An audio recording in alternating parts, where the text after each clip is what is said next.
say we've lost our minds.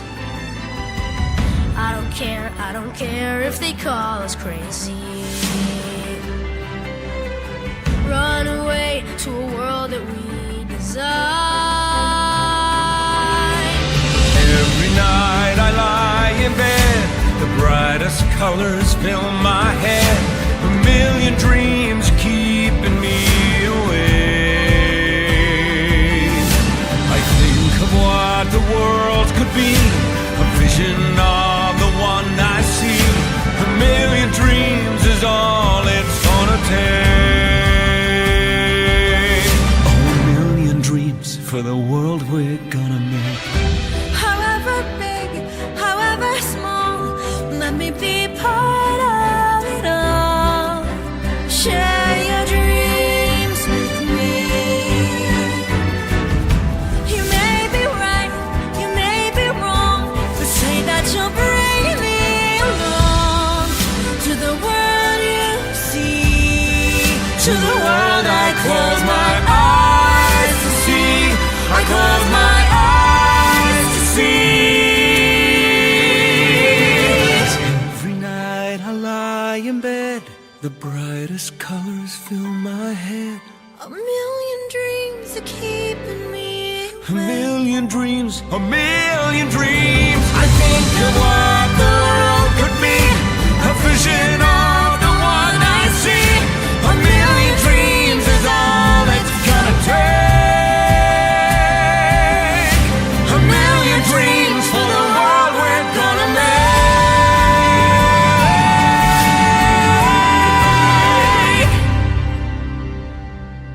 for the world we're gonna make. I'll be looking back on this and I'll say, I'm so happy that you said you would stay. There were times I know that I was crazy, fraying at the edges and you saved me. I'm losing count of chances that you gave me. You're laughing at me dancing really badly, and telling me the reasons why you'd gladly do it all again. Cause I'm not bad myself, but you're amazing. You're amazing. Oh, I'm not bad myself, but you're amazing. You're amazing. Well, hey, words can never adequately convey everything you're giving to me today. But holding you is better than a holiday, and leaving you I dread it like exam day. So at the risk of sounding kinda risque, everything to now has been the foreplay. Darling, I would follow you to Norway, or anywhere you want it. Cause I'm not bad myself, but you're amazing. You're amazing. Oh, I'm not bad myself, but you're amazing. You're amazing.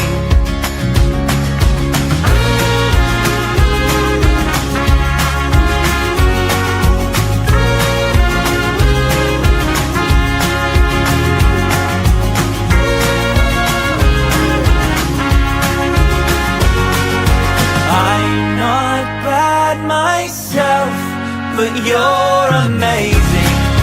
You're amazing. Oh, I'm not bad myself, but you're amazing. You're amazing. Oh, I'm not bad myself, but you're amazing. You're amazing. Oh, I'm not bad myself, but you're amazing.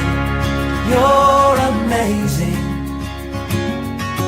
One day, when we're getting wrinkly and our hair's grey, a rusty old banger in the driveway, one of us will maybe wear a toupee, but I will be in love with you.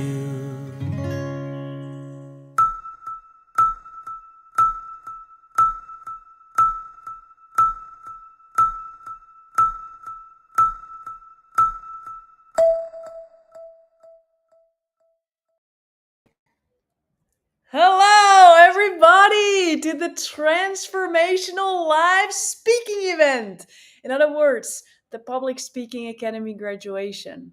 Welcome. Welcome to witness the beauty. Whether you are joining the Public Speaking Academy right now and you have your notes right with you and you're going to take notes of all the amazing speakers you're going to listen to today and implement this in your own talk, whether you're invited by one of the speakers or you're just cheering them on, or you're curious how this is going to happen for you as well, welcome everybody. And this is a transformational speaking event, meaning this is not a situation where we're going to talk at you the whole time. We're going to include you in part of this. And let's start off with that. As you see, there's some comment bars below, and I would love to see where you're tuning in from today. Bring it on in the comments. Where are you tuning in from right now, so we see from where in the world people are tuning in from? I know that there are people here that are from the Netherlands, including myself. I know that there's people from the United States. I know that there are people are tuning in from Puerto Rico. It is going to be absolutely, absolutely amazing. Blake, welcome. See, Texas. That is incredible. Incredible.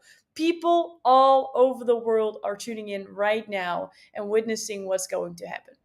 And I'm not going to be here for a long time. I'm going to be here for a good time. Boston J, welcome. And I'm going to share some basic principles that are going to make your journey of watching really, really, really accelerating. And that is, they would love for you to look through 3 different lenses. How many lenses? 3. Correct. And those lenses are basically questions. Questions you can ask yourself during this time here while you're watching this, but also during your life, during your speaking journey, whenever you go on an adventure, because it really will help you impact in a better way. Question number 1. Welcome, Linda, from New Jersey. Question number 1. How can you make this as easy as possible? How can you make this as easy as possible? For yourself and for others. For you watching, it might be okay. I'm going to get all my notification off. I'm going to click away my emails. I'm going to make sure I've got a notepad on the side of my laptop. I'm going to take notes like crazy. I'm going to make it easy for myself not to be distracted and to be completely present here. I'm going to make it easy to support the speakers by putting stuff in the comments, right? And that leads us to question number 2. Question number 2. How can you make this fun for yourself? How can you make this fun for yourself? It's 90 minutes of your precious time. Like, how can you absolutely enjoy this moment? And welcome, Josephina. Maybe you can make it fun by commenting on everything that you're learning, and you're going to have a good vibe. You're going to feel part of this whole experience. Maybe how you can make it fun as well is to share your insight later on with other people. And that leads us to question number 3. Lens number 3 that you can look through during this event, but your whole life, to really make an impact. Because question number 3 is how. How can you make this experience as impactful as possible for you? And we already talked about a lot of things you can do. What about taking notes? So you don't just understand what the people are saying, but you're able to implement it afterwards. Maybe not just take notes on what they're saying, but also how they're saying it. Because these people, they practiced 8 weeks. They worked 8 weeks on the talk that they're going to share with you. And can we agree that that is incredibly brave? Because public speaking is the number 1 accelerator tool to share what's on their heart, but it's also pretty damn vulnerable place. So the people that are going to pour their heart out today, They're not here to be perfect. They're not here to share a script that's super dialed. They're here because they care. They care about their message and they care about sharing it with you. So, can we agree that we're giving these people some love today? We are making it easy, fun, and impactful, not just for ourselves, but also for the speakers, because what they're about to do is incredible. And I'm so excited for you to witness their gold. And as I said, I'm here not for a long time, I'm here for a good time because I know that there's a lot of people in the backstage right now who are like, Lori, just keep on talking, girl. Just let me speak. I'm ready, Lori. And that's what we're going to do because I'm going to introduce the first speaker of today. And this first speaker of today, it's not her first round being on this stage. I almost lost count, to be really honest, but I believe it's her fifth time. And every single time she has a new goal. And today, she's not having a script and she's going to speak from the heart. She's going to enjoy speaking with you. The person that I'm talking about, she's the creator of the financial impact framework. She really stands for financial literacy. So business owners understand their numbers and actually are profitable with them. Her financial message is simplicity is power, flexibility is wealth, impact is your legacy, and travel is your joy.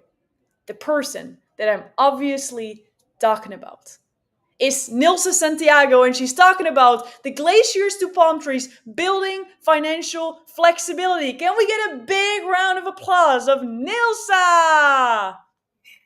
Thank you, Lori, for that introduction. I am so excited to be with you today. Just last week, I was in Alaska with my entire family, my husband, our 2 daughters, one boyfriend, and a husband. And we love traveling together because we love adventure. So we went canoeing, whale watching, hiking, and my absolute favorite was visiting the glaciers. Very different from where I am now in Puerto Rico, my home, where the sun is always shining, full of palm trees and beaches, coquille frogs, and a Yunque rainforest, the home of 200 species. 2 completely different ecosystems, complex in their own way, yet it reminds me of the constant changes in business, finance, and our own lives and all the seasons. We have joyful moments, uncertain moments, and those moments that test our capabilities and strength. On the last day of the trip, I chose to visit a planetarium and watch a documentary on polar bears. I learned that polar bears rely on seals for survival. The fat and the high protein content keeps them alive. But what struck me the most was knowing that the ice is melting. And remember, I love the glaciers and I saw the pieces of ice just floating in the ocean. So as the ice melts, the winters are shorter. And bears, some of the polar bears don't stick around for their fate. They make a decision to move forward, to find other opportunities, to look for abundance. Yet there's a group of them that stay behind.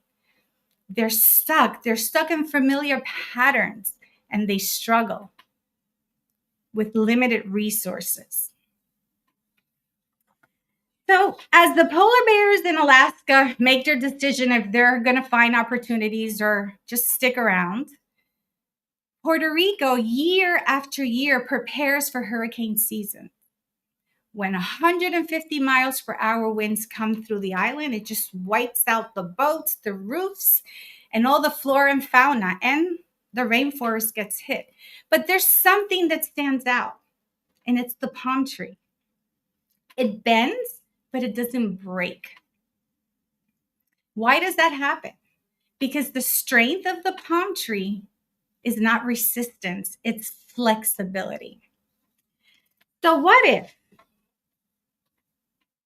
everybody in the world, business owners, professionals, executives, people who work and their families can enjoy this type of flexibility, particularly in finances. When I was a kid, my mom enrolled me in a savings account club at school. And my only responsibility was to take deposits every week. She told me, go around the house and dig for treasures, but let me see what you're taking to school every week. And as I did this every week, she would throw a quarter in there. Once in a while, they gave me $1. And at the end of the year, I had $323. And I was so proud of the savings. But at the age of 8, I became a pro of the Monopoly board. My father invested hours of his time playing with me and teaching me the power of decision making, cash flow, debt, borrowing, real estate. So it's no surprise that I became a CPA, a certified public accountant. And I've graduated from prestigious business cohorts, Goldman Sachs, Harvard, and Stanford. And with that knowledge, I'm obsessed with finding simplicity and this complex financial ecosystem so nobody gets lost in it or stays behind. And you might think I am exempt from financial storms, but I am not. As I know what a financial storm can do to a family. When you have children and elderly parents, it intensifies. It's a fear so strong that you feel that you're going to lose it all. But if you ever go through a financial storm, remember the palm tree. They bend, but they don't break, and either will you. So much talk about the palm tree. I'm in Puerto Rico. I'm seeing like 100 of them right now from my window. So let's think about it for a second. The palm tree has its roots. That's you. That's who you are as a leader, as a person. And the trunk is your core strength, your assets minus your liabilities. And the fronds, they're your positive cash flow, your multiple streams of income, your creativity, your energy, your investment in yourself and personal growth, your momentum. And when you get to the top, to the center, to the blossom, you've created your joy. You've created your financial flexibility. You get to choose if you want to make more in your business. And you know how to keep more so you can live and give more. That extra piece, give more, what I call legacy. On my way back home from Alaska, I'm flying through JFK and there's so many people. When I get to the gate, I ask a fellow passenger, are you in zone 1? And he looks at me. What? Am I someone? And I looked at him. I said, no, are you in zone 1? And we both start laughing. But I took that as a message. And the question I asked him is, am I someone? And I want to share that with you today and this amazing audience that's present here. Are we someone who deserves financial flexibility? Are we someone who can create financial joy? Are we someone who can help others spark financial energy? And I say, yes, we are, when we make the decision to step into it. And if you ever have doubt or feel lost with your finances, just remember the polar bears. They move forward. The palm trees, they bend, they don't break, and that you are someone. Thank you. Woohoo! Let's go! Let's go. Well done, Nilsson. I'm really, really curious to see in the chat what the biggest breakthroughs moments were, little pivots where you felt, oh my God, the way Nilsson's explaining this with the polar bears and the Palm palm trees? trees, that clicks for me. And also, this is just and this is, I mean, a joke I was brewing on when you were speaking, the tip of the iceberg of your knowledge, right? That was beautiful. Great job. Beautifully done. And we have so many more speakers to listen to. So I just want to give you a round of applause. One question, also, before we continue. How does this feel for you? It feels amazing when you start stepping in. The same thing I tell you guys about finance, step in. The same thing I say about public speaking, step in and start building those layers so you can get to the top of the tree and just be joyful and share a message that you know that it's going to transform others. Yeah. And you've been doing that. I'm so proud of you, Nilsa. Every time it feels more comfortable, doesn't it? Yes. There you go. Super. And at the same time, we talked about like this is a moment, like you're speaking in front of people live. So don't underestimate the power of, or the level of courage that people have to be here and share their story. And the second person also knows what it feels like right now because she knows she's going to be next. And it's really cool because she is actually pretty close to me physically. She lives in the Netherlands as well. And she has such a beautiful story. I'm really stoked for all of you to experience what that's going to be inside of your body when you're listening to her. I purposefully say your body, not your mind. Like, this is going to be one where you want your heart to be open, because the person that I'm bringing on the stage, she has 30 years as an interior and imago stylist. And through this start of mastering art and the unspoken communication between colors and shapes, she started to figure out like, hey, there is something profound. There's a connection there between external environments and the inner selves. And she started to see that this exterior thing in the inner self is not just there with colors and shapes, but it's also there within someone as a person.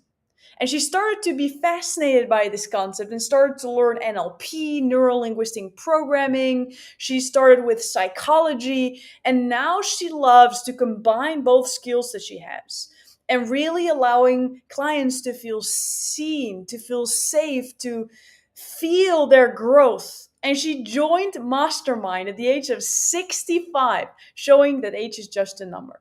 Can I get a really big round of applause for our very own Debbie? Debbie, the floor is yours. Just make sure you unmute yourself. Yep, There you go. I'm here. Let's go.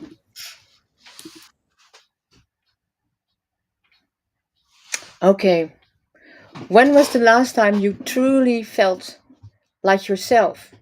Not who you should be, but truly yourself. Today, I would like to invite you to be the muse of your masterpiece, your uniqueness. Because there's only one you of you, and we don't need a copy. We just want you.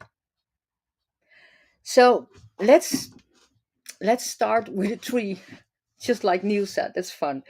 And and think of the roots as your family. They feed you, they shape you, they form the foundation of who you are. And later on, when you start growing, then there are the branches. The branches is for the rest of your life. The school you're visiting, maybe the university, the career you're making, the mother or the father you become, your friendships, your children, whatever. But the question is, um, do you grow where you want to grow, or do you grow where where they planted you to grow? That's the big question.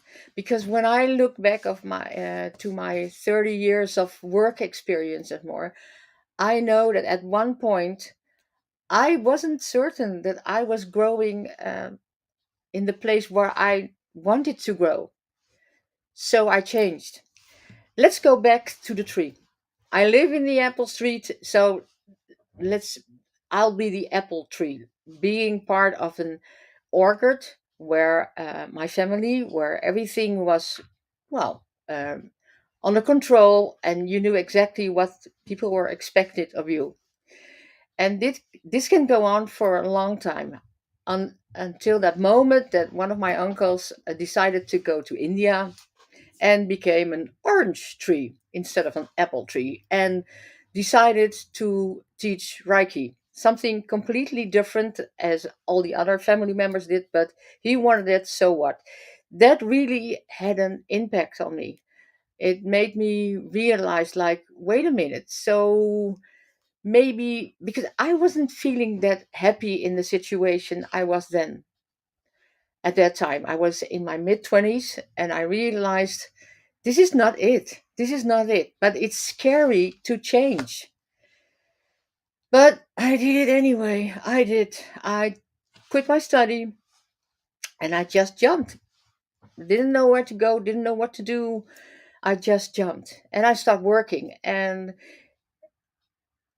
in the beginning, I did everything, and then somehow, because I'm creative, I ended up like working as a decorator at a children's store, and making the dreams come true of every child and parent. I really felt like Mrs. Disney. And then I rolled into interior uh, design.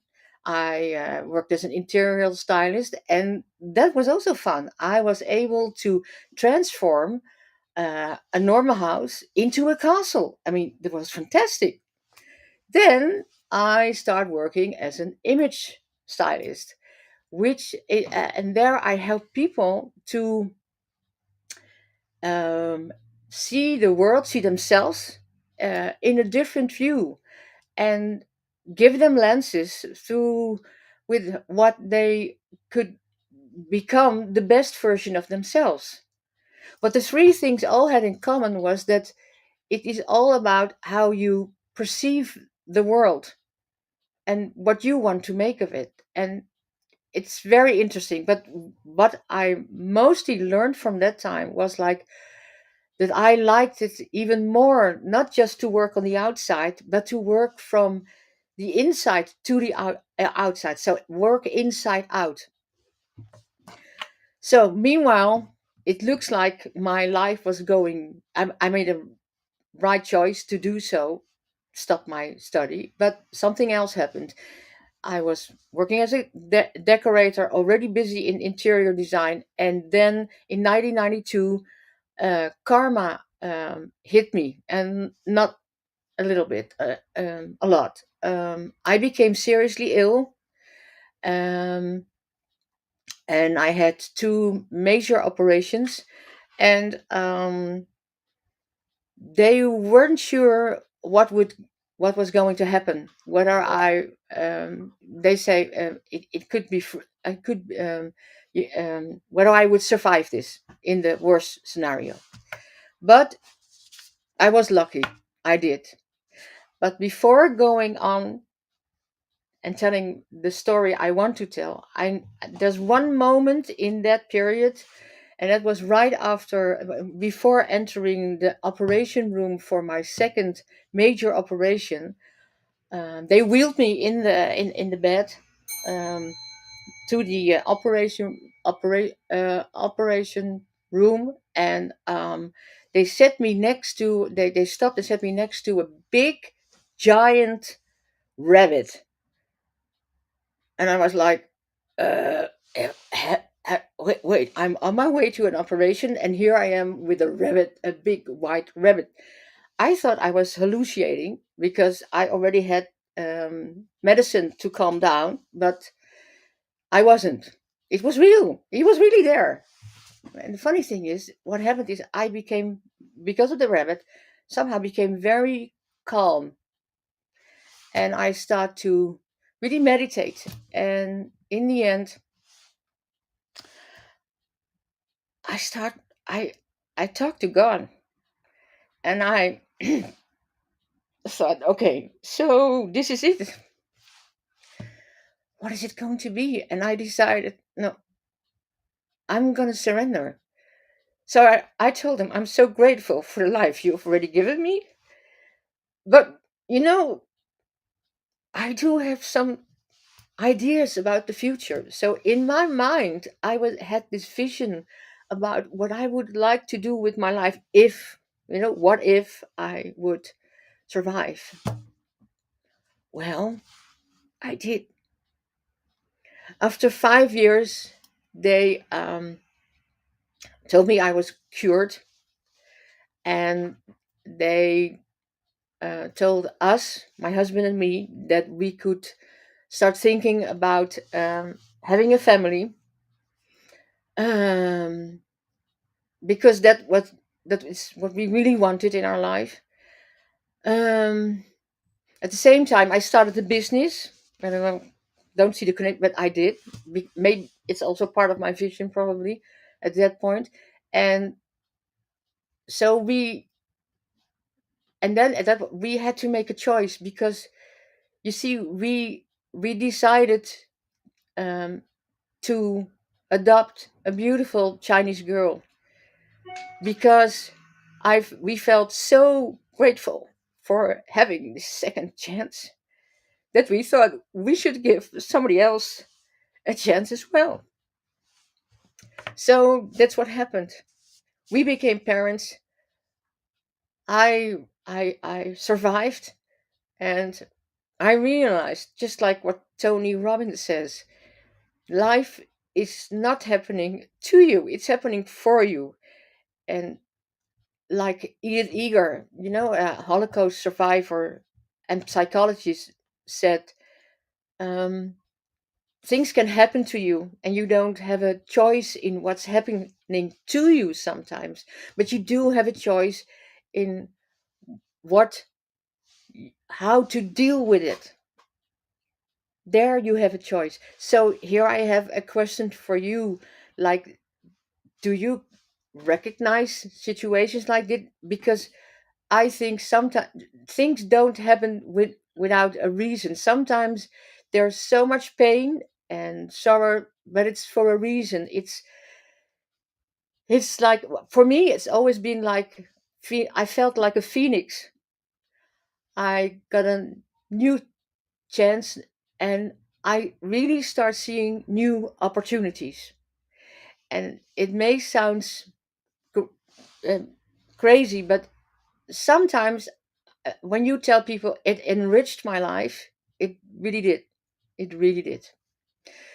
So let's go on and make another and tell you another story about what happened after I quit my study and start living in a house with all sorts of people. It was, to be honest, it was one big mess. We were all students. Some of them quit their study like me. Some of them just were finished and hoped to find the job of their dreams. And it didn't happen. As soon as they thought, really, people would stand there in the row like, yes, we have a job, we have a job. Well, it wasn't like that at all. And then last but not least, I had a fellow student living in my house, or really, she was already working. She graduated cum laude. She had a job within no time and wasn't um, happy either. So what I learned from all this, from all those years, was like, sometimes life can be very messy, but it has a reason. And just believe me, you'll be the phoenix, like I was, like many others. Last but not least, I believe that people are just like a dish. We have all our unique ingredients, and you know sometimes we are a Michelin star dish, and other days we're burnt toast with peanut butter. But that's okay. Your life is a recipe, and only you can cook that. What my role in that is, I'm not a therapist, I'm not a psychologist, I'm a coach. And I happen to have a very well seasoned toolbox with all sorts of things in it. And no, I'm not going to bake you a pizza nor a cake, but I will find your best ingredients and make the best Michelin star cake of your life with many layers to become the best version of yourself.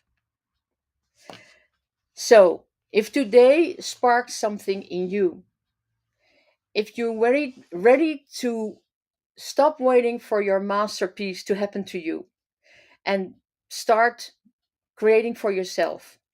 I would love to see you join my magical coaching program. Your masterpiece is waiting, and the world needs your uniqueness now. Thank you. Wow. Can we get it up? Can we get a lot of love for Debbie in the chat? Because before I'm going to ask you, Debbie, how this was for you to experience, I just want to acknowledge you in front of everybody.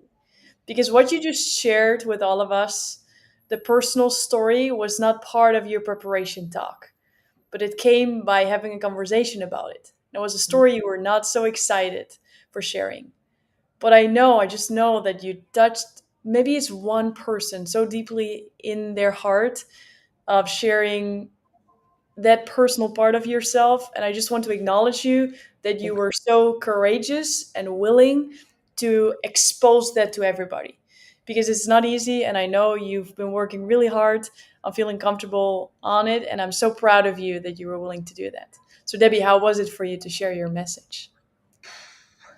I think I lost 10 kilos, something like that. And I'm so grateful for being here, Laurie. Thank you so much. I don't think I would have, yeah, gone so far as it wasn't for you. It Hmm. really, you and all the others gave me so much. I felt so safe that I dared to talk about it. Yeah, Yeah, that's yeah. what it is. And you took it all and you created your own. I'm so, so, so proud of you, Debbie. That was incredible. Well Thank done. you. Go read the comments. Yeah, Go read the comments. These are for you. Please put so much love in this chat, you guys, because sometimes you see someone on a stage and they're exuding confidence and you're like, wow, but you never know what's going on within them. Right? So what we always do is say, who are you grateful for today? Who was willing to speak up. And I really would love to see a lot of love in the chat, because what people are going through to be able to share this with you, you have no idea. And for some people, it's figuring out the structure and they got the confidence. And for some people, just figuring out what the story is, feeling safe enough to even share personal stories. Like, this is so much more than just the knowledge you're acquiring. I hope you understand that this is the feeling you're getting. It's what we're all after. And we're just getting started, because the man who's going to share now, he's a everybody is a gift. This man is a gift. This man, like, I almost don't want to share too much up front. I want you to experience. What I will share, though, is that he is a data scientist and an entrepreneur. And he's on a mission to empower everyone from all walks of life, like all walks of life, that dream. And that he wants them to know that dreams come true when you're focused and you're mastering on what you can control, instead wasting time on external circumstances of your existence. The speaker I'm so excited for you to listen to is Patrice. Patrice, welcome to the stage, man. The floor is yours.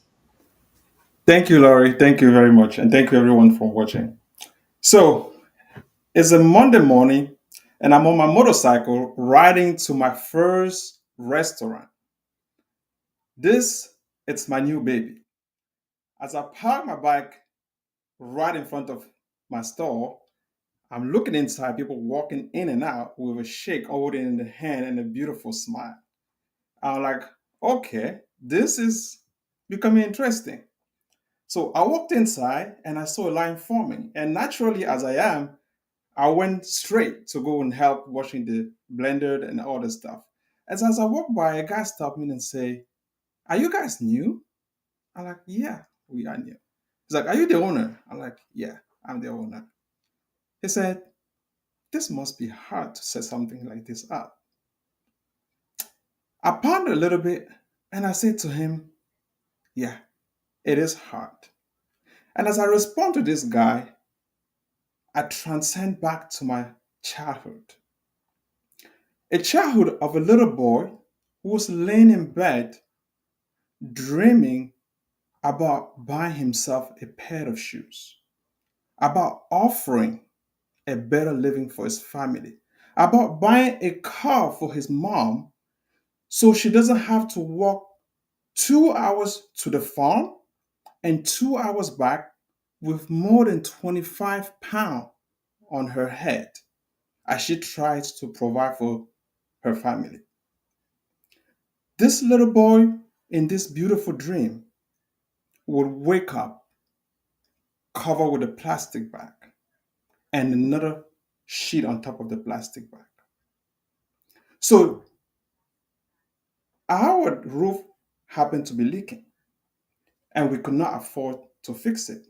So as we go to bed at night, our mom will put the plastic bag on top of us with a sheet to stop the noise and to make the splash a little bit less. So as you wake up, the day that it's raining, you will feel the water on you as you try to go to sleep. The little Patrice is not only wrapped in the plastic bag, but he's sleeping on top of a bag full of grass. A grass, why? Because you might be thinking of the regular bed that you used to. But sometimes these mattresses were made out of dry grass, filled in the bag, and suspended on top of wooden beams tied together. This was the little boy who was dreaming to one day offer a better life to his mother and his family. And as he wakes up from this dream, stepping on the ground is wet. Sometimes he's not wearing his shoes, not because he wants to, but because there is no shoes to be worn. But he knew the circumstances of his life was nothing he could do about. All this happened. My existence happened to be with a mother who could not offer all this for us. I could not control where I was born. I could not control from who I was born. But I knew there was something within my control. And that thing was my study. So I focused in my studies in school because I could do something about it. And usually at night, we would do our homework by the wooden fire because it happened to be sometimes the only source of light that you would use to do your homework.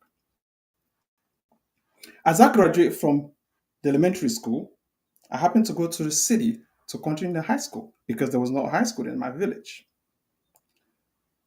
In the city, I'm so happy because I just got into a new place and the friends I will have no knowledge of the life I left behind.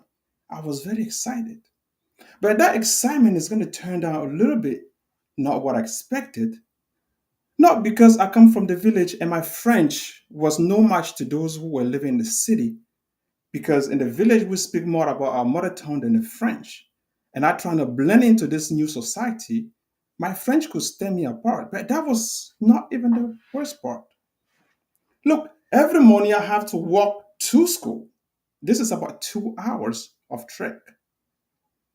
And the trek is not only the problem, but the road to the school is the problem.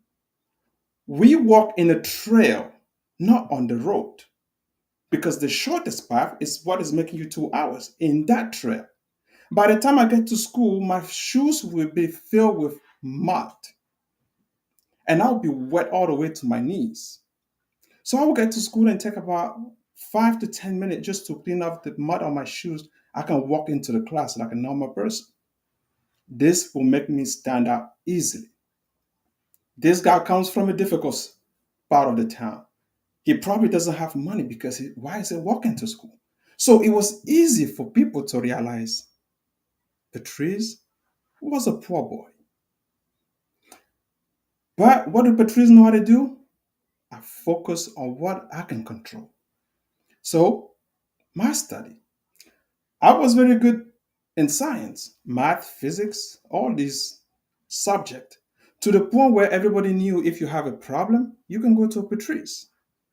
This knowledge and this challenge with one of my classmates, who happened to be a boy from a wealthy family, helped me create a bond. And there I was, friend with a very rich kid and very poor boy. So this created a sense of security. And I was like, oh, I have a good friend. Usually we'll go to recess together. We will have fun together. And when we were 11th grade, one day during recess, I happened to say, I called him John just to keep his name away. I'm like, John, what are you going to do when you graduate high school? He said, every morning my dad drops me up to class, and I really don't like it because I want to come to school at my time. I want to be independent. So he said, when I graduate high school, he's going to get me a motorcycle so I can be independent. Ah, Patrice, my brain was on something else. I was thinking about this a little while, like, you are having white people problem, like we say in Cameroon, I just want to get to school on time. But the guy turned around and said to me, Patrice, what are you going to do? And at that moment, this was a rich kid who was interested in knowing what Patrice was going to do. And I called him friend. So I feel very safe that I will go to share with him one of my deepest secrets. I say, hey, John, I want to go to the United States of America and study when I graduate high school. Matter of fact, my brother said it's going to happen just right after I graduate. Before I could finish the statement, my friend started laughing hysterically. I was like, come on, what's funny? He couldn't speak because his eyes was tearing up and he could not help himself. At that moment, as the guy is laughing, a couple of our classmates happened to walk around to pass by, and he sped up to them. So I followed. And the friend like, hey, what's funny, Dan? What's funny, John? Is you wouldn't believe what country just said to me.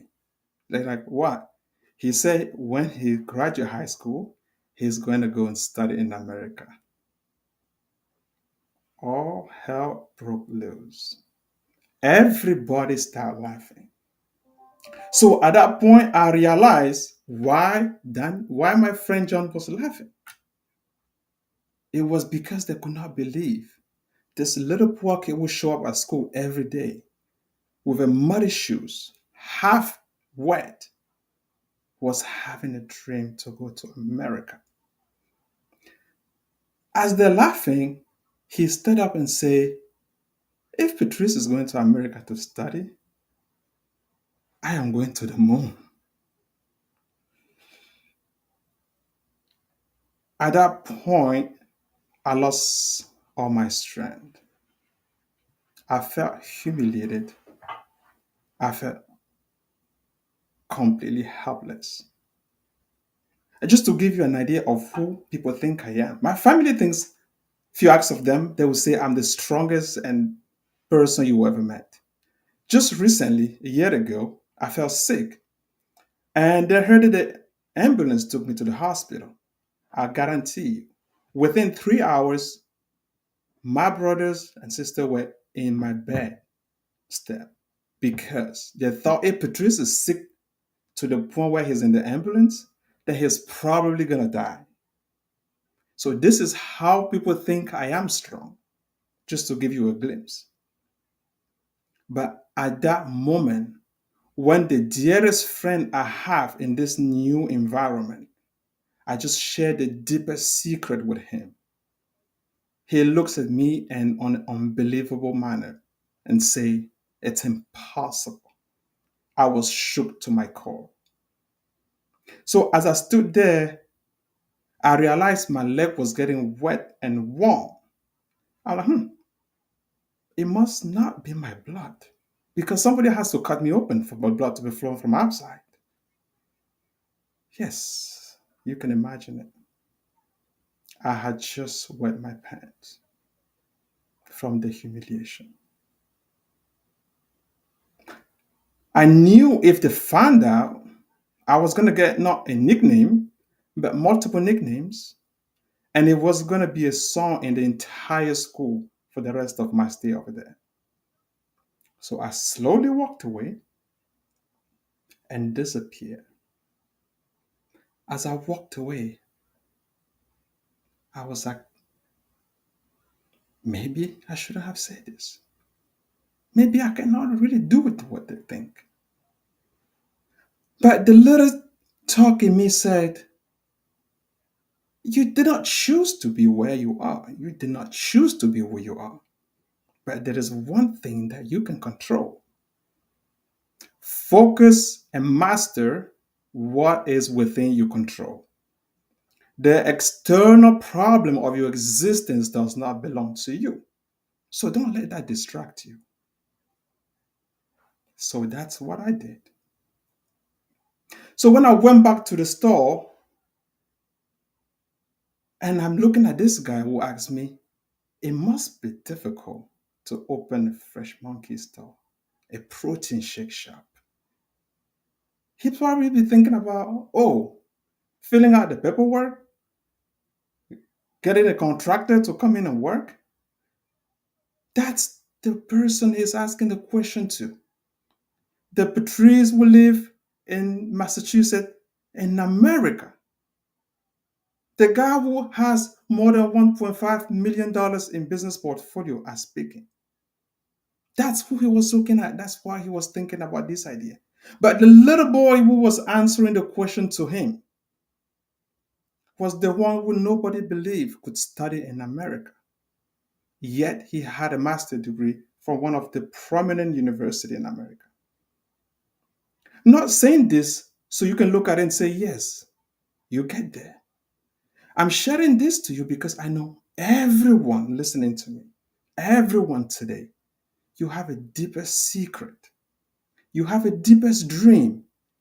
You have a lot of things you want to achieve. And you're asking yourself, what are people going to think?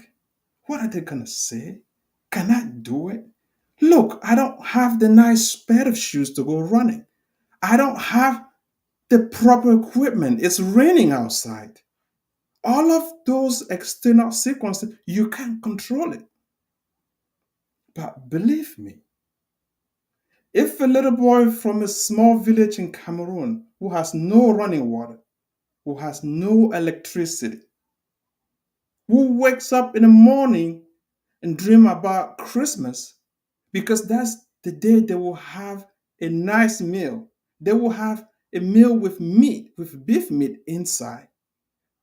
If that little boy is standing to you today, who could not speak French, let alone English, who friends make fun of for dreaming of studying, if I'm talking to you today as I'm getting ready to sign the lease to my fourth restaurant under my control, I am telling you, your dream, it's not impossible.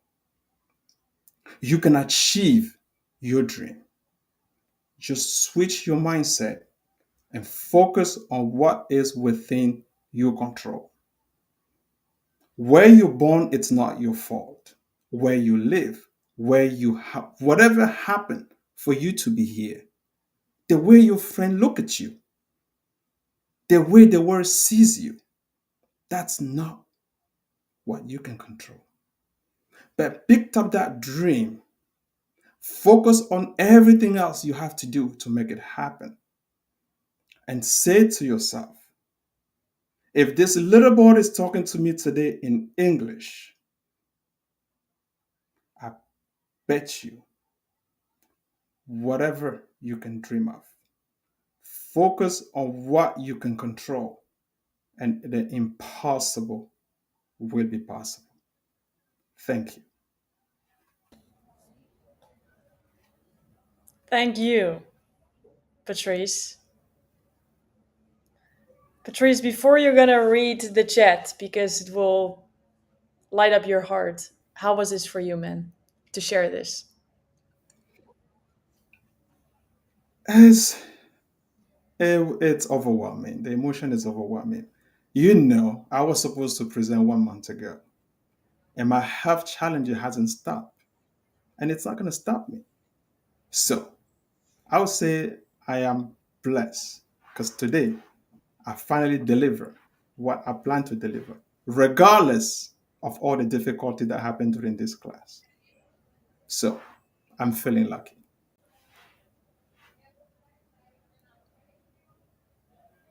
Yes. You did it, man. Look, Thank, look at the chat. thank Please you, Lord. blow it up because it is already blowing up without me asking. You delivered, man. And I know a little bit more of your story. And this man right here, like I hope you feel his story. And you feel the part of yourself lighting up that he is mirroring to you, right? Whenever we're doubting about like why do people want to listen to our story, I'm sure that when you listen to Patrice, you were connecting to parts of yourself. And that's what you did phenomenally well, Patrice. You delivered it in such a way where we all feel, what if we have more control than we might realize? And what if we have been giving power away to the stuff we cannot? Dude, you're an absolute inspiration as a speaker, as a human, as a being, and I'm so stoked for you to share this message with more people. Because again, look at the chat. Just I thank, enjoy, lay back, and read the chat. thank you, Laurie. I thank you for giving me this opportunity. I shared to you in the beginning, this has always been a dream. This is the first time I'm doing an official one. So I look for many, many more to come, and stay tuned. This is just the beginning. Oh, I get chills when you say that, man. Oh, let's give it up one more round for Patrice. Like, I just want to re-emphasize, reiterate is sometimes we see a speaker and we're like, wow. And then there might be thoughts in your mind, like it's so easy for them. I can tell you. And I probably know 20% of the story of Patrice, what really happened, but it was not easy for him, okay? It was not. Health challenges, mental stuff, reiterating, rehearsing, changing it, being adaptive to feedback. Because what I want to acknowledge you for, Patrice, is you're also sharing some emotional stuff that is a step for you. So I'm really proud of you, and I'm so proud of every single one of the speakers already. And we're not close to finishing; we still have more. And the person I'm bringing on the stage now, she's a powerhouse. She is in Amsterdam right now, but she's originally from the US. And she left Chicago in 2013 to study an MBA in Italy. For everybody who's been in Italy, it's great. And she's called Amsterdam her home for 10 years now. She's a newish mom, and she's a product manager at Nike right now, but she's organizing and leading communities for 50 plus years. She has founded specific products. She has founded Swell to give health and wellness entrepreneurs the opportunity to connect, to be inspired, and to grow. And she believes that the beauty in connecting is that you never know who someone could or influence your life, and you theirs. So let's give it up for the one and only Adrian. Adrian, the floor is yours. Let's go. Thank you so much, Lori. It's a great intro. This is already much different than my practice round last night when I had a toddler, a naked toddler for that matter, climbing on my lap while I was trying to prepare. So, what I want to share with you, the story starts in 2012. I was in Warsaw, Poland with my friend Olga. We had traveled across the ocean, me from Chicago, her from Poland, to watch the Euro Cup. And it's a trip that we'd been planning for a year. It was an opportunity for us to visit her home country of Ukraine and go to Poland to watch the Euro Cup. So we're in Warsaw and we are having our morning coffee. We're talking about our times together at university. We're talking about our engineering studies. We're talking about how fun the Euro Cup has been already. And we're trying to figure out how are we even going to get tickets for the game tonight. And as we're having this nice moment, a very chatty local comes over, a young guy, and he starts talking with us. And I'm thinking, man, it's not even 10 o'clock. You're already trying to pick us up. But we engage and we have some small talk. And then we start talking about travel. And he shares that he has just come back from an around the world trip. And I start to think like, oof, an around the world trip, that is really amazing. That is something that I would really like to do. I would love to have an experience like that. But I can't do that. I have a job. I have a condo in Chicago. My friends and family are there. I have responsibilities, unlike this guy, clearly. So, yeah, that's just not for me. So I zoom back into the conversation. The guy is still blah, blah, blah, blah. Olga and I give each other the look like, we got to get rid of this guy. We politely send him on his way. And the funny thing is, his words stayed with me. And I thought about them, and he really struck a nerve because he had touched on something that I wanted really badly, but I felt and I believed actually that I couldn't have it. 6 months later, I am standing in Chicago O'Hare Airport with a one-way ticket in my hand. I am moving to Europe. I am making this dream come true, and it was triggered by this stranger, this annoying stranger, this unexpected conversation that I didn't even want to have, quite frankly, but it really inspired me and it really made me take action. And in that moment, and it made me think, what if I could have these conversations? What if we could have these conversations when we needed them? What if we could do something to get a little bit closer to our dreams, to our goals? What if there was someone there that we could turn to? Fast forward a couple of years, and it's 2015. I'm living in Amsterdam. I had just finished my MBA in Italy. And for the first time since I was 16, I did not have a job. I did not have any income. And it was a really uncomfortable time for me.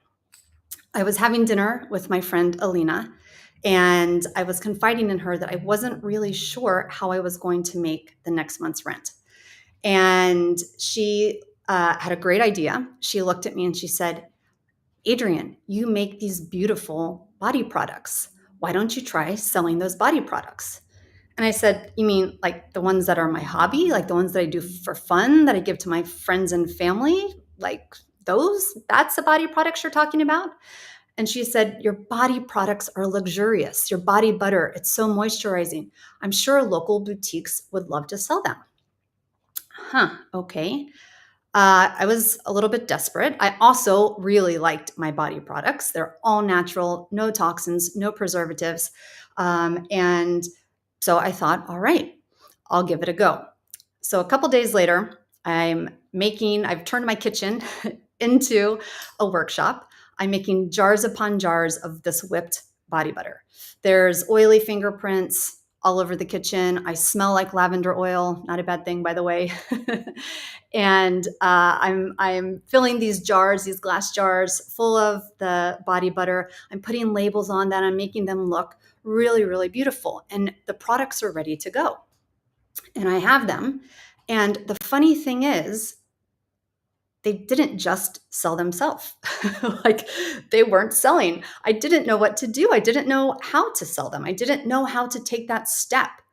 I was really stuck. And I didn't know any boutique owners in Amsterdam.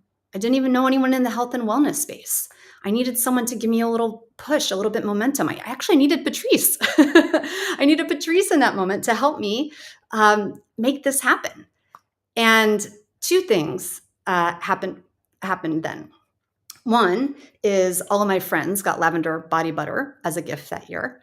And two is that I started to build the community that I needed. And this is how Swell was born. So who is familiar with stalking people on LinkedIn? Yes. And so that is where I started. I started to find all of the health and wellness people in Amsterdam.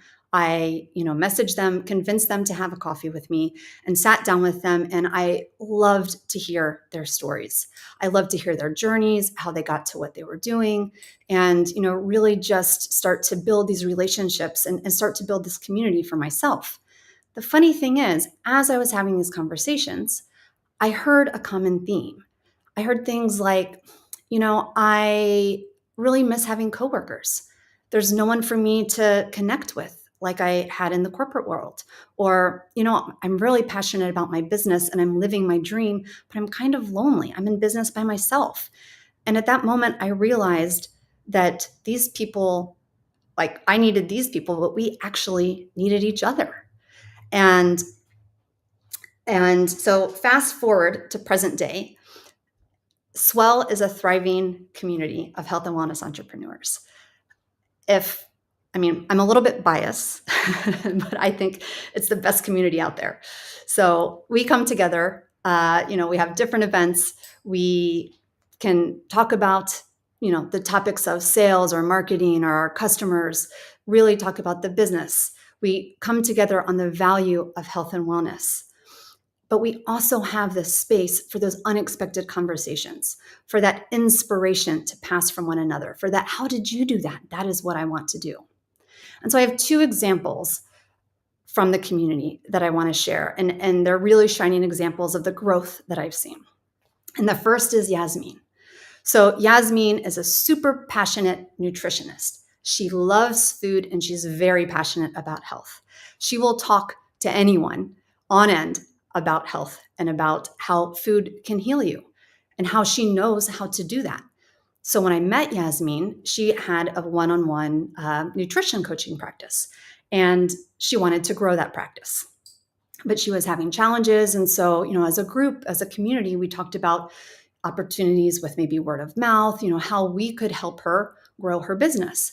And through the conversation, it came up that not only was she doing this coaching, but for herself personally, she was making food products, one of them being bone broth. And when she started to talk about this bone broth, you could see how passionate and how much she believed in this bone broth. She was telling us things about how her kids never got sick because they would have this bone broth every day, and how the collagen heals your gut in this bone broth. And so the idea came up of, why don't you sell the bone broth alongside of your coaching business? And she said, I think that could work. When I caught up with Yasmin shortly after this, I asked her how it was going. And she says, well, my house has smelled like bone broth for weeks. And I have to wake up at 3 a.m. to start a batch. But I am happier than ever. And in fact, I have outgrown my home kitchen and I am renting out a professional kitchen. So she, in the course of a couple of months, has been able to pivot her business. She has regular customers. She is expanding into a new kitchen, and she's delivering this delicious bone broth into the world. And she's getting invites in the community of, hey, come to my event, sell your bone broth, come share your magic with other people. Amazing story. The second one I want to tell you is about Magdalena. So when I met Magdalena, she said, Adrienne, I just went through the most horrible burnout of my life. I never want anyone to experience a burnout like this. I'm a finance professional. I've been in the finance world for 20 years. I know finance inside and out. And, that is what I have built my career on. But I really want to help people prevent and recover from burnout. But I don't know how to get there. I don't know how to make that transition. So I told her about Swell and I invited her to join. And Magdalena is the type of person who comes out guns blazing. So Magdalena talked to as many people as she could. And within, I think, a week of these conversations, enrolled in a holistic nutrition coaching program.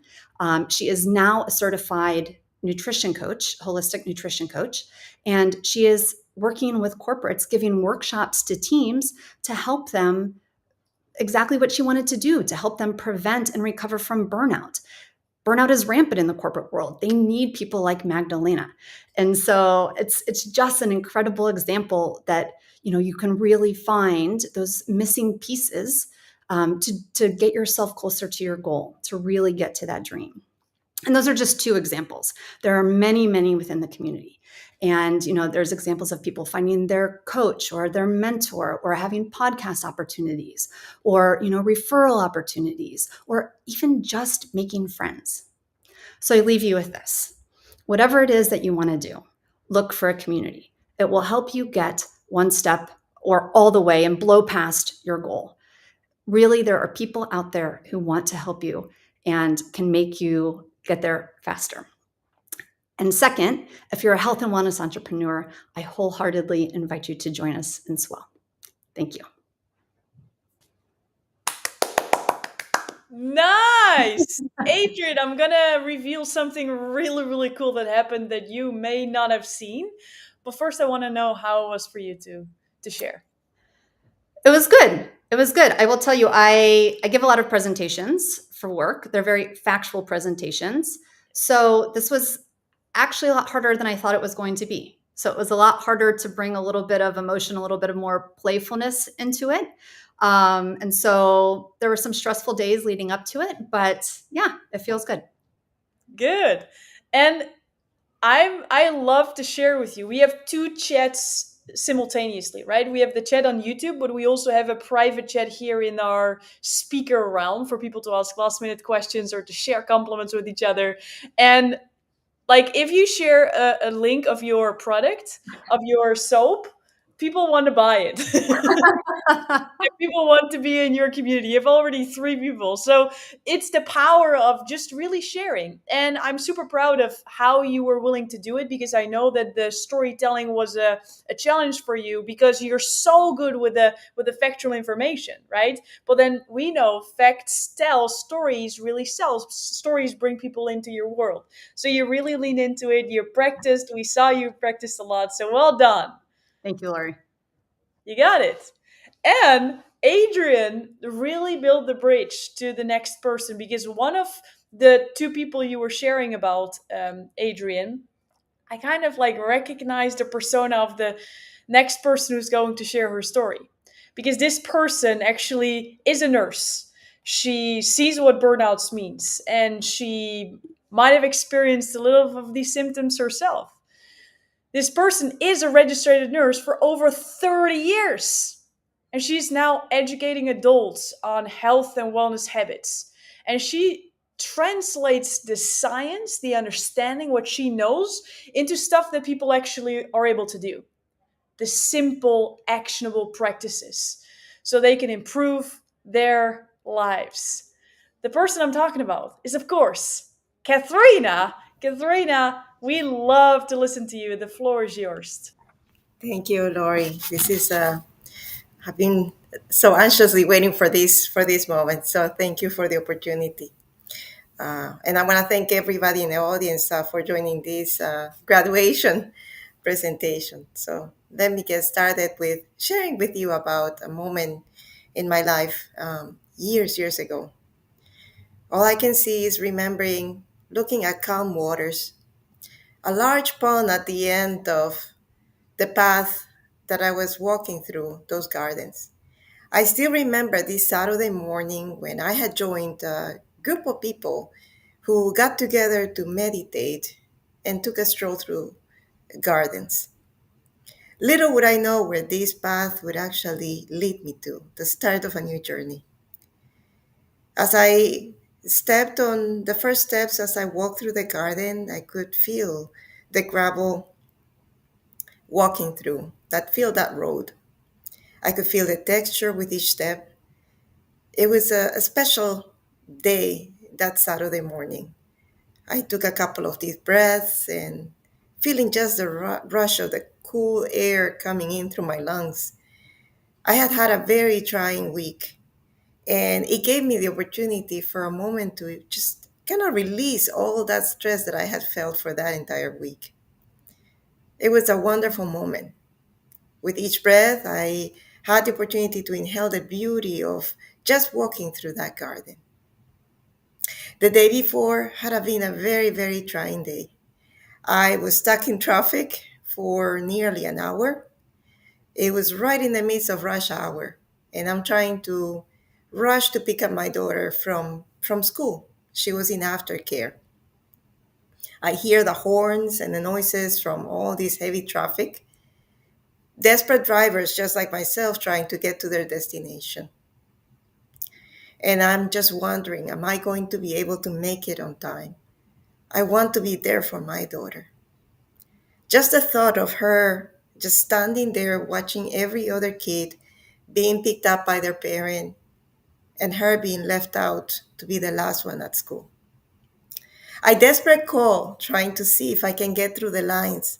Maybe somebody can tell her that mommy is on her way. I have not forgotten you.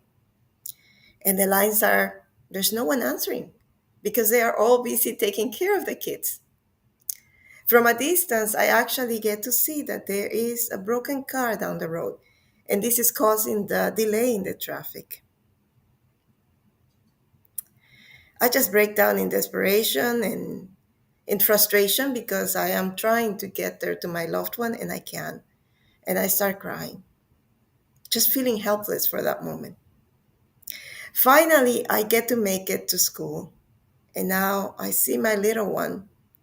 She's standing there by herself, looking down on the floor in her beautiful dress. And she's there all alone. We get in the car, make it back home. How many of you, perhaps in your lives, maybe you've experienced a scenario like this? Maybe you're caught yourself stuck in traffic. You're trying to be there for your family, trying to be there for your loved ones, perhaps your coworkers.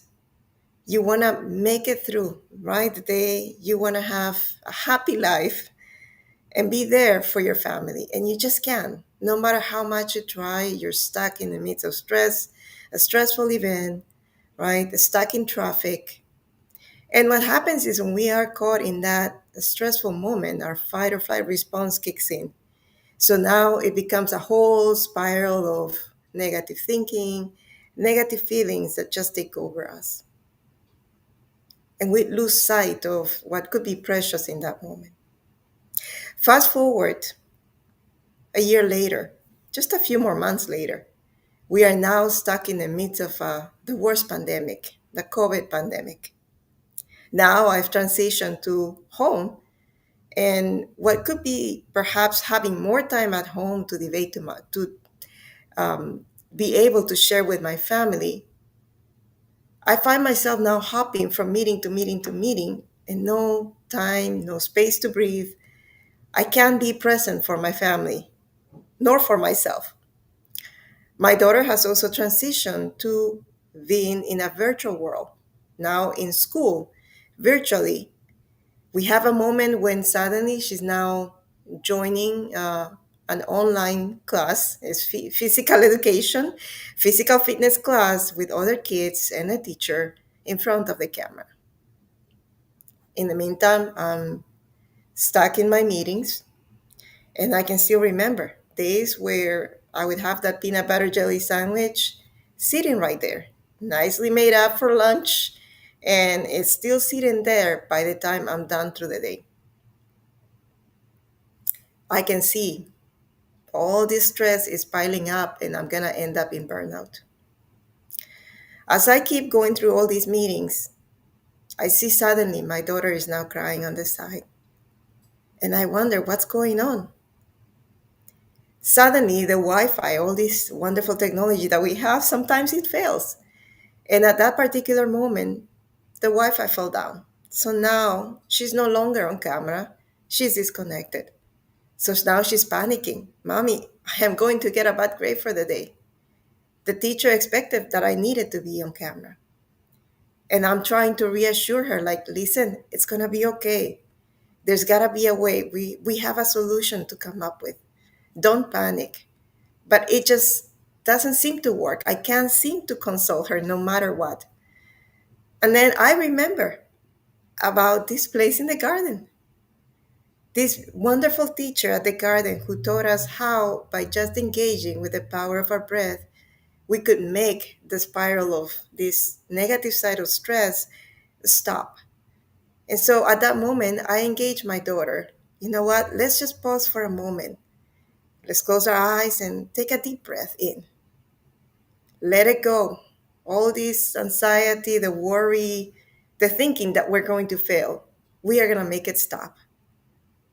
And as we do so, I see that she starts to calm down. And I then am able to call the school and let them know that, oh, we had a problem with technology and she is trying to rejoin. So I was able at that moment to teach my daughter that there was a solution. We had an alternative. But we needed to first cool down, calm down, take a deep breath so that we could think more clearly. Interesting. We fast forward a couple years more. I'm now more regularly engaging in this practice of deep breathing and mindful meditation. And I have found that it has now allowed me to take into a better place. Now I can encounter a scenario where it could be stress all around, and I can see that it's not just the big things that I used to think that would help to relieve the stress. I used to think that it would be about sitting in a posture of meditation or yoga on my knees and spending a long period of time, hours, to finally regulate myself. Or perhaps a 2 hour bath at the end of the day so that I could quickly or in a longer period of time reset myself. And I realized that it's not about those things. It's just those 3 minutes that I may take in between going from one virtual meeting to another that sets the tone for the day. Now I start my meditation early morning, and it's a time to now engage in this deep breathing, pausing for a moment, appreciating the present moment, what is going on, all the beauty that is surrounding me, the love of my family, my loved ones. And it has now translated into really a powerful practice that I now engage myself in. And if I see people around me that may be experiencing a great deal of stress and burnout, they can quickly reset themselves within just a matter of minutes. I've seen that as a result of this practice, it's actually helped to improve, and I see it throughout in relationships with colleagues. It sets a tone. Now, when we are, my daughter and I, sitting in the midst of traffic, it's not about panicking anymore. We can engage in taking that deep breath in and releasing the stress and focusing on experiencing that present moment.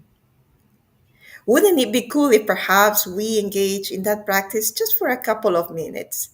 Perhaps you may be able to release that stress, the strain, right, that you may be carrying with you and feel lighter by the end of this practice. So I like to invite you to just get yourself into a comfortable position, whether you're sitting or if you're standing. And this is something wonderful about mindfulness and the deep breathing. You can do it whether you're walking, you're doing grocery shopping, you're standing, perhaps in between meetings out there, or maybe you're stuck in traffic. So I invite you to just close your eyes if you feel comfortable, or perhaps put them at a partial gaze, open. And I invite you to engage in now taking a deep breath in, taking a deep breath in through your nose. And as you do so, just feel your chest rise and slowly let the breath go out. You can put your hands maybe on your belly or abdomen, and that helps also to engage as you engage in this power of your breath. So let's focus again on taking a deep breath in through your nose. Feel your chest rise and expand. And perhaps if you notice any areas in your body where you are feeling strain or stress, perhaps there is tension in your forehead or maybe in your cheeks. Maybe you're feeling the weight of the world in your back, in your shoulders. Just focus right now on your breath. And as you do so, let with each exhalation, as you let the air go out, release all that tension leaving your body. Just feel that tension leaving your body. This is your time. This is your time for yourself to engage and to now focus on this present moment. If perhaps you hear any sounds around you, or maybe thoughts come your way, or maybe feelings, perhaps you're thinking about that chore that you have to do later today, or maybe the groceries that you need to do tomorrow, or maybe the bills that you have to pay. Just acknowledge that for the moment. So engage again and focus back on your breath, taking a deep breath in, and then you gradually let it go, exhaling and releasing all that tension and stress. We are going to do it one more time. And this time I'm going to ask you again one deep, long breath, feeling your chest rise. You can put your hand on your chest. You can hold it and you can count for three. So one, two, and three. And then gradually release and let go of that air. You can keep on engaging in this practice for a couple of more times. You take a deep breath in, you pause, you count to three, and then gradually you let the air out. And with all that air that goes out of your body, release that stress, that tension that you maybe have felt building in you. As we come to a conclusion, I'd like to now invite you to, for a moment, close your eyes if you like, or keep them at a partial gaze. Taking a deep breath in, think about a win that you had for this week, or perhaps something or someone that you are grateful for today, someone that made your day this week. Perhaps you want to feel the embrace of a loved one this week. Maybe at this moment, think about that particular loved one that comes to your mind and think about how it felt when they hugged you, the love that you felt when you were embraced by that loved one. I want to invite you to now feel with your feet, perhaps you're touching the ground. Just feel how, right, the strength of that ground that is holding on, that you're holding on. Taking a deep breath in gradually, I want to invite you to now wiggle your toes, wiggle your fingers, and if your eyes were closed, gradually open them up. How did that feel? I hope it felt liberating and perhaps you may feel a little bit lighter. I can tell you it's made a big difference in my life now. Now, whenever I feel stressed or perhaps I'm stuck in traffic, I just put a pause. I do have to keep my eyes open in traffic, so what I will do is I'll engage in taking a deep breath in, just experiencing what's happening all around me and acknowledging whether it may be unpleasant, perhaps the noise of the horns around me, but I just acknowledge them and I come back to my breath. Wouldn't you like to engage in this practice with me? I want to invite you to join my community where many of us are getting together to engage in this practice of connecting with our breath, stopping, putting a stop to that spiral of the negative symptoms that we experience as a result of the stress. Let me tell you, mindfulness can be transformational. It's something that has been studied, well studied in the science, and it is used quite a great deal in medicine. Many individuals cannot get rid of the pain. However, they can make it bearable when they engage in this practice on a regular basis. You can quickly reset your mind. You can engage and develop more clarity and more resilience when you practice it more regularly. So, would you like to join? This is something that you can also engage in practice for yourself, whether it is starting a day, a time once a day, or perhaps regularly every day. So I invite you again, join our community of many like us that are learning together and connecting together so that we can lessen the burden from stress and buffer ourselves and becoming more resilient every day against the effects of stress.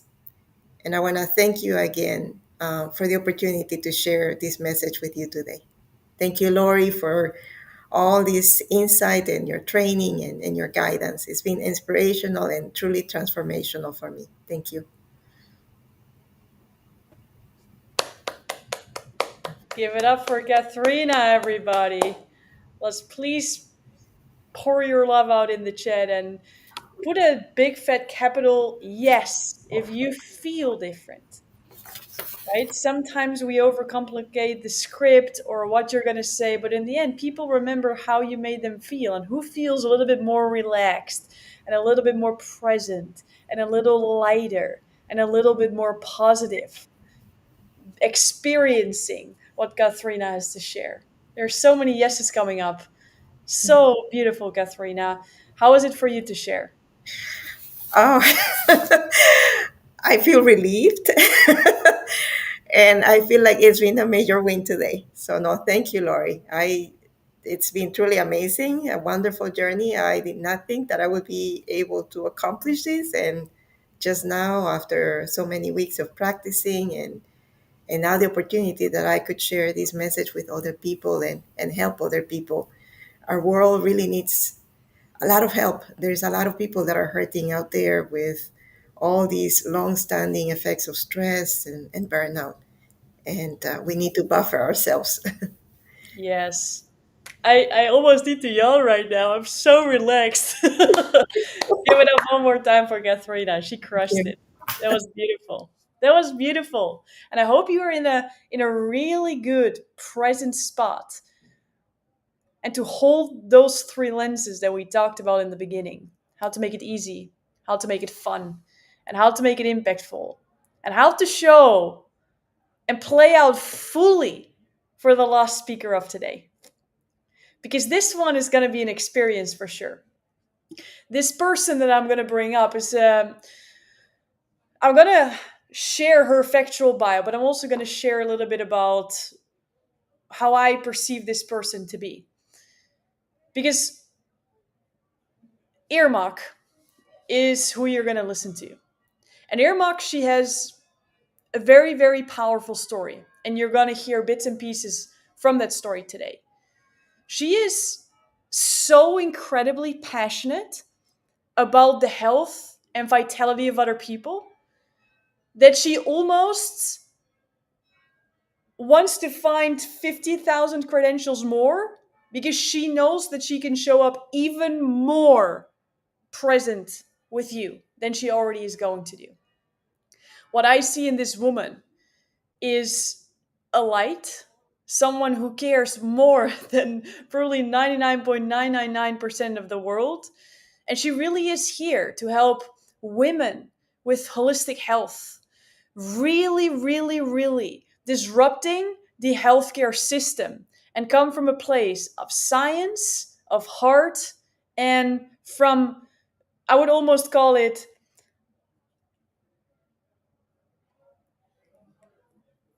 explosive careness. Like, this woman, she really, really is a light.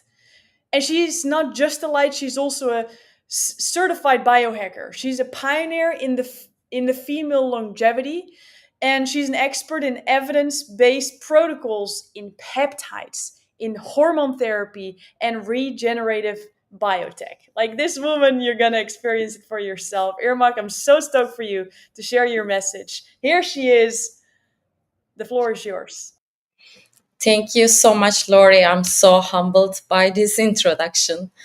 Um, Today, I would like to talk to you about a new concept you have never heard. We are going to have a new societal divide. It's not going to be our wage gap. It's not going to be our ideology or political positioning. It's going to be actually our biological age gap. Today, people who are born in the same day have up to 25 years of difference in biological age. And this is increasing every single day. Why? Because we are unfortunately having more and more environmental toxins, a lot of health hazards around us, packaged foods, so many difficulties in terms of living a healthy life. And at the same time, due to AI and technology advancements, we are having way more developments in terms of what we call medicine 3.0. And obviously, as they are coming new and new to the industry, either that they don't have enough long length to be tested on enough people and the research is very expensive, or either that sometimes our traditional medicine want to be just ignorant of these solutions, that they are actually not incorporated into our traditional medicine system. So people who practice biohacking who are actually passionate about these areas. Some of them are, maybe you have heard of their names, are announcing that they are going to live up to 180, right?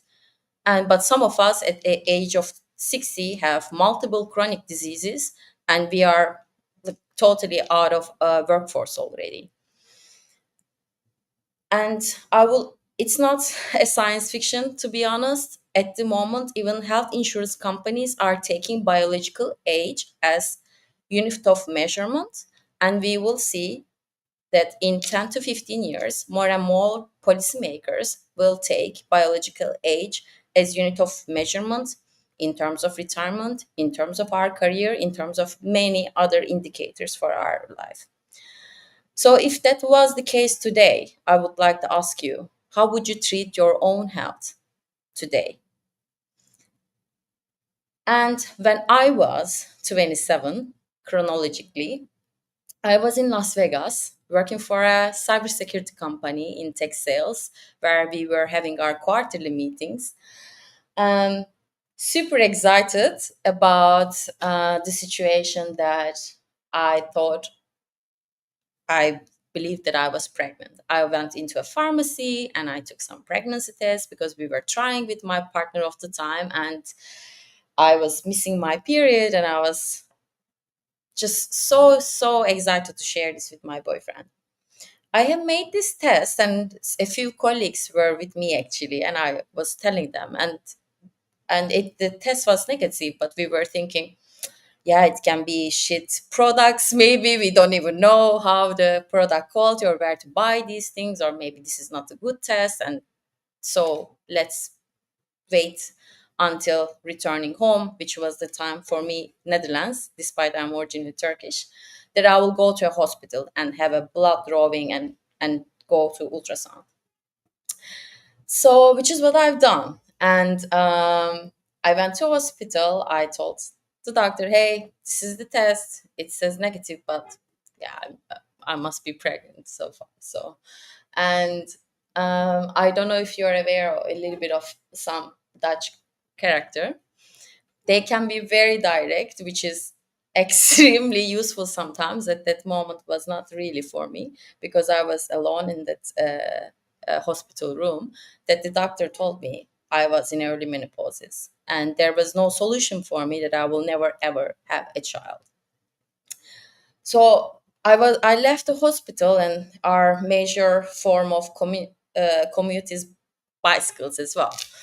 It's something about Netherlands, and I jumped on my bike. I was going to ride from west to east and cycle through the park, and there were so many things circling through my mind, that all these alternative features of my boyfriend leaving me and me never having a child, all these things was cycling around, and I just was turning in loops and loops and loops in this park, and until I was just realized that I was riding 1 hour in the same park and I couldn't get my way out. And long story short, at that moment I had a few days that was very was traumatic for me, and then probably now you will think I am a little bit crazy that after the first crisis passed, I realized my parents, who met in actually medical school in Turkey, after they left medical school, they actually opened a fertility clinic. So I was like, oh my God, like, how can I miss this small detail? So I called my mother and I say, hey, mom, like, this is what they are saying and what we are going to do. In the meantime, my father passed away and we don't have the clinic anymore, but we have all this network and we are still connected very well with this industry. So I went to, in short, she said, Irma, they're crazy. You're super young. We will figure it out. Just come back home. I went to Turkey, and that's the moment I started to understand what current medical industry is about. I had to face, first of all, how ignorant at the moment doctors are to our current way of living, as they have never probably seen a woman who was training as me, who was traveling intercontinental like me, or who was living in a country like Netherlands, which was way more in terms of industrial development and so much packaged foods and a lot of other type of toxins, and living in big kind of skyscraper offices. And first, they didn't understood the persona, and second, there was gender bias, and there was so much now. There was They were not even thinking of checking a testosterone for a woman. So first of all, I was wrongly diagnosed, and I was given birth control pills and some uh, also, additional things next to it. And I started using them, and I went into total darkness. And at the time, because my father passed away and I have sisters and my partner, I was the main financial provider of the whole system at that moment. So I went into a period of a few years of a full ignorance and lie to myself, and using my trips to states and abusing them to jump through Mexico to find stimulants to get me going through that depth. I was exhausted. My body was not working anymore, but I was just playing like I'm okay. I was every year passing by, I was increasing the intensity of the stimulants that I was using to be able to get out of the bed and to be able to perform the job and to be able to continue providing until that I reached the maximum that I can do. And it was going to get probably quite serious from there on, and I realized this is the moment I have to stop.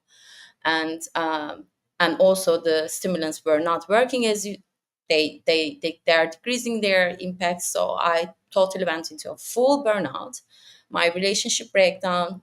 I lost my job, I lost a lot of friends, and I decided, okay, this is a great time to go search for a solution.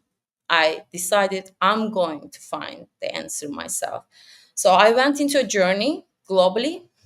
Mm, I started with going to Bali, and a lot of people thought I was doing some type of digital nomad work or soul searching, but I was actually, funny enough, I was literally I was fertility searching, or well, I don't know how to call this, but that was really my intention, trying to meet the best of this field and figure out what's going wrong with me.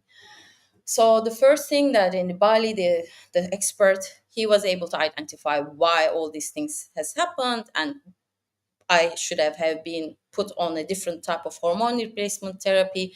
And after I received that news, the first I was really relieved, and I decided to um, actually to Thailand uh, before I commit to a long term medication. And I I arrived in Thailand, and Thailand has a very famous Muay Thai street where you have the traditional Muay Thai teachers. And I was very curious to see their teachings. It's not only about fighting, but it's a philosophy behind the fighting. So I was very intrigued by that. And when I was on the streets, one day I was in the sauna, and I heard two UFC fighters talking a language, and I was like, what is this language? Like it was like a code language. It was. I thought I have lived in so many countries, traveled almost everywhere in the world, and I'm sure this is not a real language. So, and that's the moment I realized I was getting kind of being baptized into biohacking. So they were talking about some peptide names like BPC 157, TB 500, or IOD 947. I don't know if any of you know about these things, but like it just sounds like a code language. And they were telling me about that these are like, this has some healing. Why they are using is that they are getting so many hits and they need to repair very fast, and football players and fighters regularly, of a lot of athletes has to use these things to have healing. And at that moment, after, because I've been reading so much, 1.5 years, 2 years, that I was for sure aware healing means probably anti-aging, means I it could improve my fertility, etc. So I ran home, like research what peptides are, and just bought the best 3 certification I could find, smashed them in a week.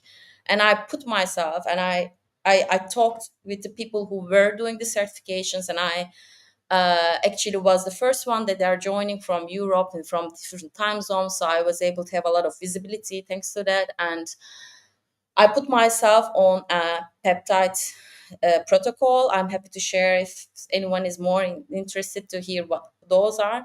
And after 5 years of not having my period, I had, at that moment, it was already 5 years, because I was going through that 3 years of stimulants, and I got my period uh, for 4 weeks or so, and then I made my tests, and I was able to reverse my reproductive age from 41 back to like 33, and which is like why I am at the moment 37. So why I'm telling you this is that I believe, why I was also taking a pause on starting to use on hormones, was that hormones are extremely important. I also have been certified in that, but peptides are such powerful tools and such less invasive like hormones.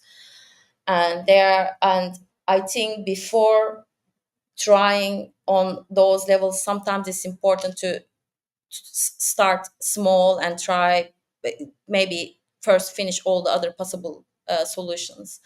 And I believe peptides are extremely exciting area, and as much as I'm saying that, I would like to advise everyone who is interested is not to get the consultation from the peptide companies that are selling those, but talk through someone who's actually not benefiting from the products.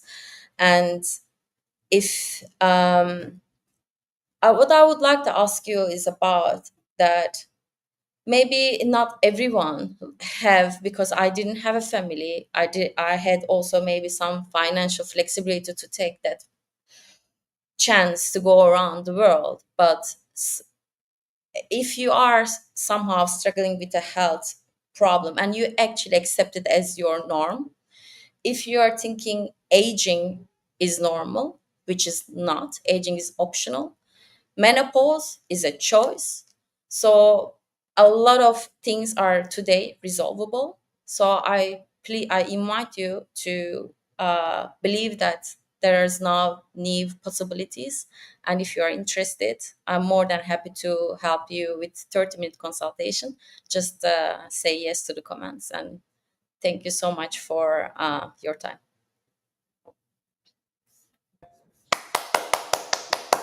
Let's go. Irmak, how was this for you to share? Um, it was very, I will tell this very vulnerably, because as I shared that to you, the biggest, I think, nerve that I had was to talk somehow maybe negatively over almost my parents or their knowledge, because I show so much, you grow with so much respect, and it's like them as their, with their doctor titles, them failing me had been a challenge. But I believe really it's such a safe space that I believe it's not understood that way. So when I was saying that, it didn't come out like that. I didn't feel that kind of guilt. So yeah, it was very beautiful. Thank you, Lori, for the stage.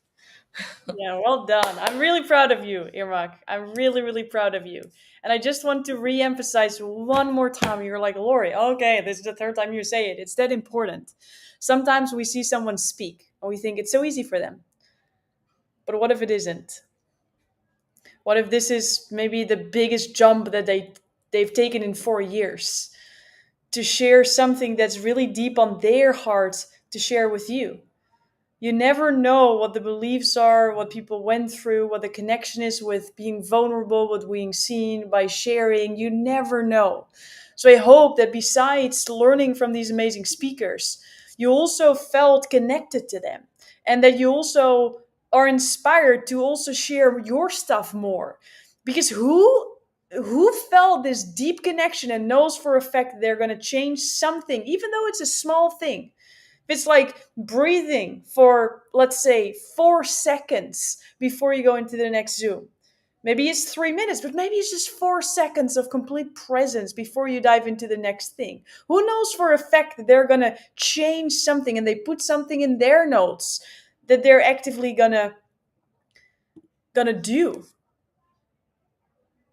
I see two parallel chats in our private chat. I see Neil say yes with all the speakers, right? It's like this is the power of share. And with all of that, I would love to celebrate you for playing full out during this time, for taking notes, for leaving comments, for sharing messages, for really making it easy for yourself, for others, for making it impactful for yourself and others.